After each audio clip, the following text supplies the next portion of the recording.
वचन दिले तू मला मालिकेच्या आजच्या भागामध्ये आपण पाहणार आहोत की अजूनही आता कोर्टामध्ये पोचलेली नसते पद्मा आणि त्यामुळे तुमचा विक्टिमच जर आला नसेल तर आपण केसला कशी सुरुवात करायची असं देखील आता जज जे आहेत ते ऊर्जाला बोलू लागतात। त्यावर ऊर्जा पूर्णपणे कन्फ्यूज होते, कारण ऊर्जाची ही पहिलीच केस असते आणि ऊर्जाच्या पहिल्याच केसला तिचा विक्टिम समोर नसल्यामुळे ऊर्जाला काही शब्द फुटत नसतात। ऊर्जा आता म्हणत असते की प्लीज मला तिला कॉन्टॅक्ट करायची संधी मिळेल का। मग ऊर्जाला आता म्हटलं जातं की तुम्हाला कोर्टाचे नियम माहीत नाही आहेत का। मग तेवढ्यातच हर्षवर्धन उठून उभा राहतो आणि तो सांगू लागतो की ऊर्जा यशवंत शिंदे यांची पहिलीच केस आहे, त्यामुळे ह्यांना कोर्टाचे काही नियम माहीत नाही आहेत आणि त्यामुळेच मला असं वाटतं की जर यांना कोर्टाचे नियम माहीत नसतील तर आता त्यांना साधारण 5 मिनिटासाठी का होईना वेळ देऊया। त्यांना जर बोलायचं असेल तर आपण त्यांना सांगूया की बोलून घ्या म्हणून, कारण त्यांच्यासाठी हे सगळं काही नवीन आहे असं देखील म्हटलं जातं आणि तिला आता 5 मिनिटाचा अवधी दिला जातो की लगेचच पद्माला कॉन्टॅक्ट करायचा। मग आता इथे ऊर्जा लगेच कॉन्टॅक्ट करते आणि म्हणत असते की कुठेच ग पद्मा। पद्मा म्हणते की आम्हाला ना खूप जास्त ट्रॅफिक लागलं त्यामुळे हा लेट झालेला आहे, येतच आहोत आम्ही कोर्टाच्या इथेच पोचलो आहोत असं देखील आता ती म्हणू लागते।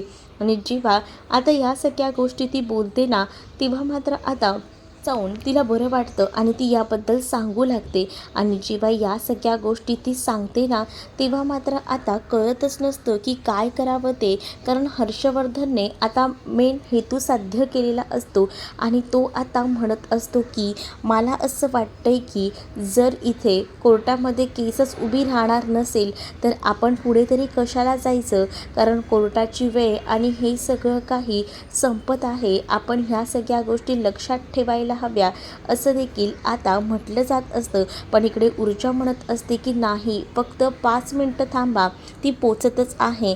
परंतु आपण ना का 5 मिनिटं थांबवायची, कोर्टालाही अवधी आहेच की, किती केसेस अशाच पडल्या आहेत त्याच्यासाठी सुद्धा वेळ हवाच आहे।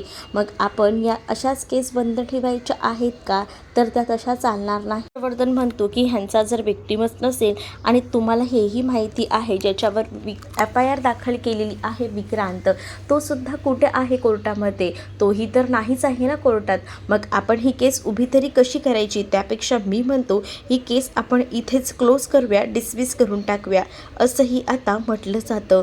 परंतु आता खूप जास्त टेन्शन ना इथे असणाऱ्या या ऊर्जाला आलेलं असतं, कारण ऊर्जाला वाटत असतं की नाही, ही केस काही झालं तरी क्लोज व्हायला नको, फक्त 5 मिनिटाचा अवधी तिने मागितलेला असतो कोर्टाकडे।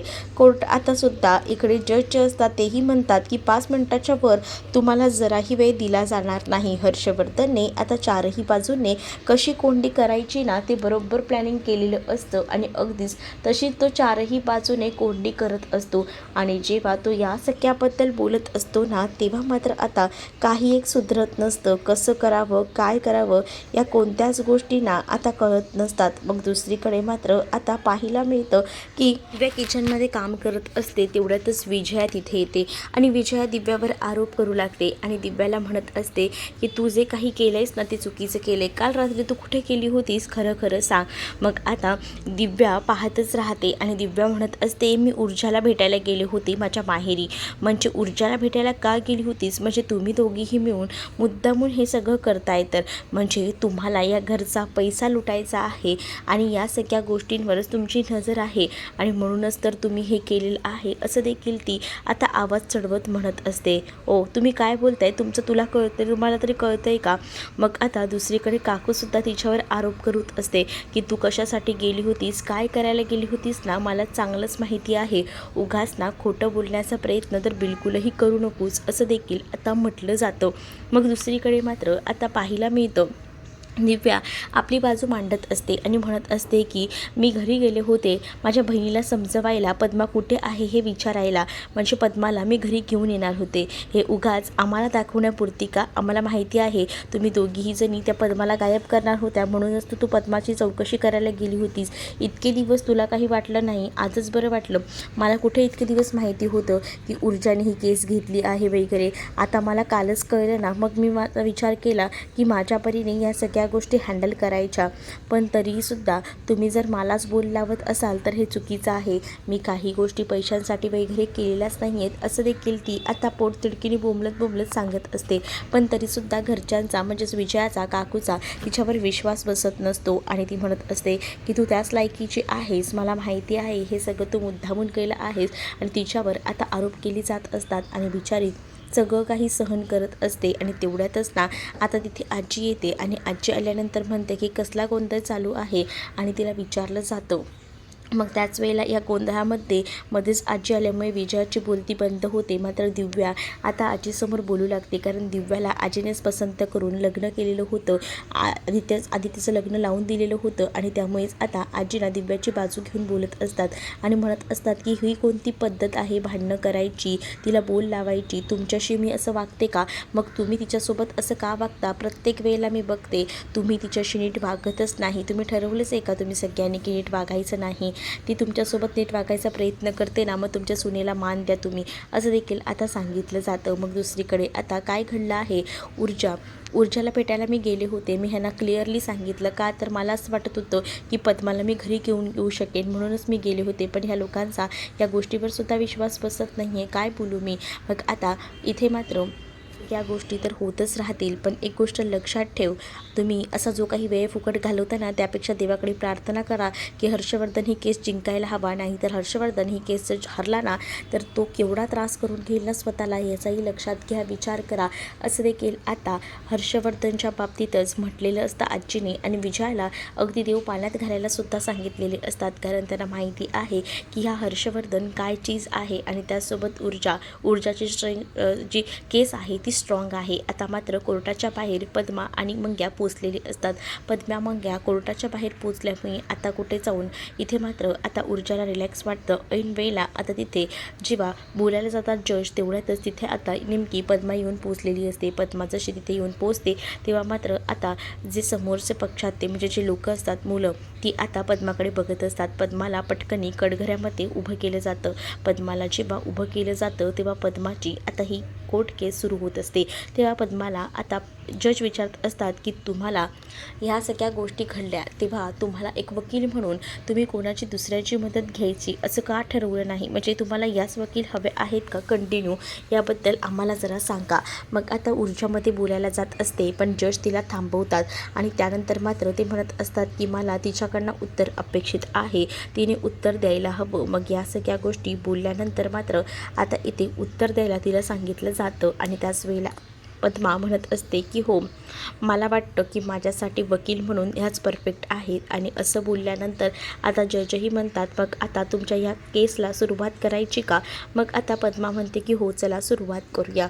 आणि त्याच वेळेला आता पद्माला सगळ्यात आधी विचारलं जातं की तुझं नाव काय आहे? आणि त्याचबरोबर पद्माला या सगळ्या गोष्टी विचारल्या जातात की नेमकं तुझ्यासोबत काय काय घडलं होतं त्या दिवशी, आणि तू हे सगळे आरोप करतेस, म्हणजे तुझा विनयभंग झाला आहे, या सगळ्या गोष्टी तू सांगतेस, पण हे सगळं कसं झालं, काय झालं, याबद्दलची मला माहिती हवी आहे, असं देखील आता म्हटलं जातं. आणि म्हणूनच इन्फॉर्मेशन विचारत असताना तिला म्हटलं जातं की चल आता सांगायला सुरुवात कर. त्याच वेळेला आता ऊर्जा समोर येते आणि ऊर्जा आता म्हणत असते की न घाबरता, न हे करता, सगळ्या काही गोष्टी त्या दिवशी नेमकं काय घडलं होतं ते सगळं काही आता कोर्टामध्ये सांगून टाक. तर आता पद्मा जी आहे ती कोर्टामध्ये सगळ्या गोष्टी सांगायला सुरुवात करते.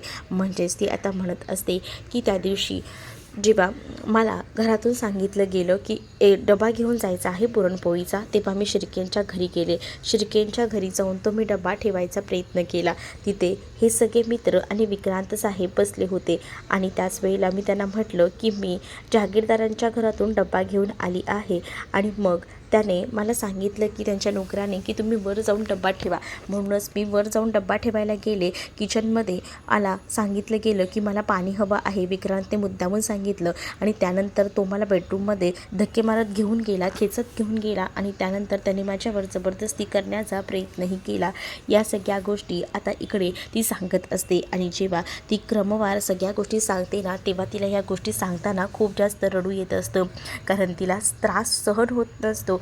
आणि जेव्हा त्या ज्या गोष्टी झाल्या होत्या त्याबद्दल ती हुबेहूब सगळं वर्णन करून सांगत असते.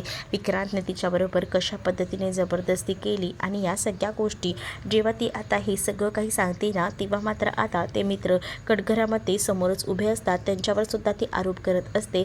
यातल्या एकानेच दारही लावून घेतलं होतं आणि त्यानंतर त्याने माझ्यावर जबरदस्ती करण्याचा प्रयत्न केला. मी तिथून कितीतरी वेळा सुटण्याचा प्रयत्न केला, पण मला तो सोडतही नव्हता, असं देखील आता म्हटलं जातं. जेव्हा या सगळ्या गोष्टी ती सांगत असते तेव्हा मात्र ही सगळी गोष्ट ऐकून खूप मोठा धक्का जो काही आहे तो मात्र शौर्याला सुद्धा बसत असतो. कारण शौर्याला पूर्ण माहिती नसते. शौर्याला फक्त एवढंच माहिती असतं की हे सगळं अशा पद्धतीने झालेलं आहे. मग आता शौर्य या सगळ्या मुळाशी जाऊन विचार करत असतो. समोर उभे असलेले हे विक्रांतचे मित्र मात्र आता तिघांमध्येही चर्चा करत असतात, एकमेकांकडे बघत असतात.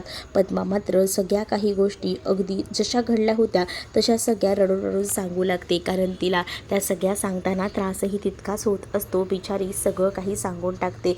जेव्हा आता ती सगळं काही सांगते तेव्हा मात्र आता जेवढं त्या दिवशी घडलं होतं ते सगळं क्रमवाईज तिने सांगितलेलं असतं.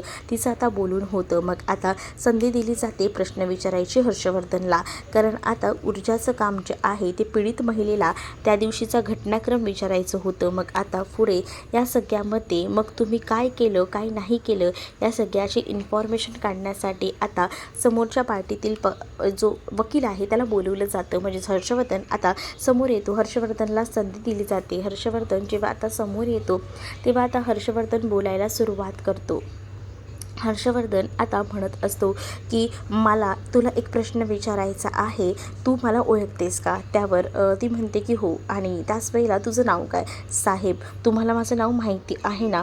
मग असं का म्हणताय? मग आता अगं मला तुझं नाव माहिती आहे, या सगळ्या गोष्टी ठीक आहेत, पण कोर्टाला सुद्धा तुझं नाव कळायलाच हवं ना. मग कोर्टाला नाव कळण्यासाठी तू सांगायलाही हवंच की.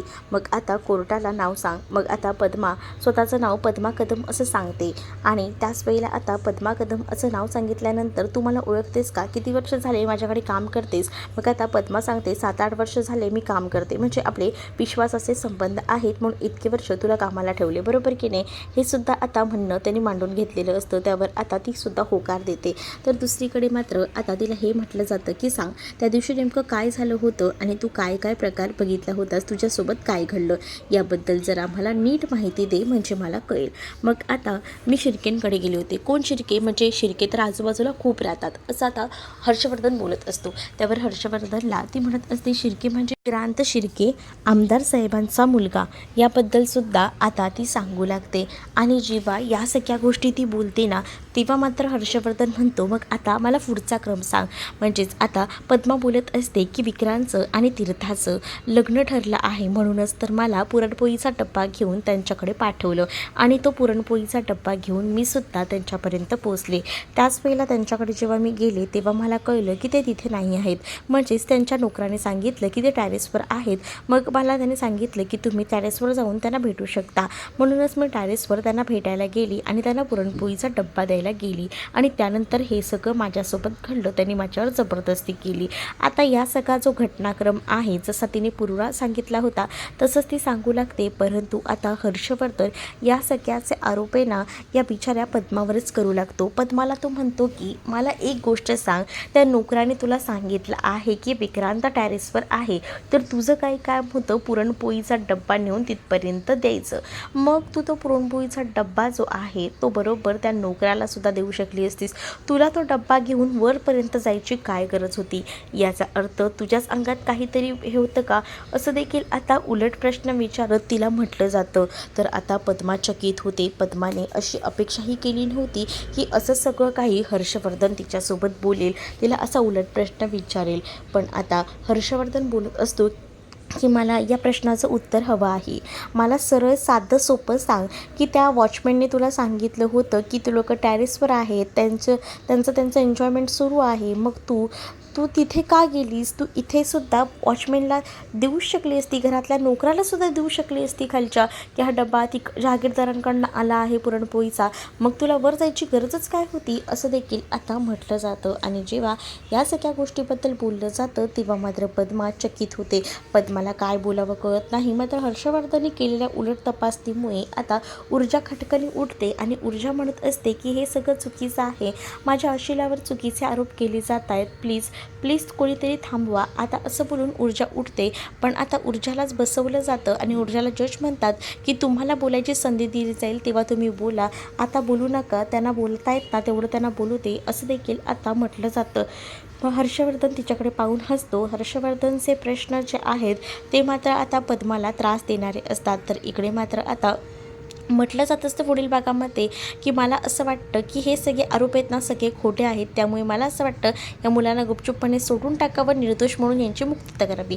पण ऊर्जा म्हणते की असं कसं शक्य आहे, माझ्याकडे मेडिकल रिपोर्ट्स आहेत, सगळे काही पुरावे माझ्याकडे आहेत आणि मग हे सगळे ग्राह्य का धरले नाही आहेत. आणि माझी कोर्टाला विनंती आहे की ह्या चौघांनाही सोडू नये, कारण ह्या चौघांना जर सोडलं तर आता पुन्हा हे सगळेजण असं करण्याची पुन्हा शंका आहे, कारण ह्यांना या पद्माचं घरही माहिती आहे, मागच्या वेळेला सुद्धा ही लोक पद्माच्या घरी गेले होते, असं देखील आता ऊर्जा आपलं मत मांडून बोलत असते. आता ऊर्जाचं म्हणणं जज मनावर घेतात की हर्षवर्धनचं ऐकतात, हे येणाऱ्या भागामध्येच आपल्याला पाहायला मिळणार आहे. जर आपल्या चॅनलवर नवीन असाल तर चॅनलला सबस्क्राईब नक्कीच करा.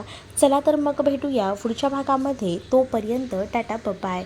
व्हिडिओ आवडला असेल तर व्हिडिओला लाईक करायला विसरू नका.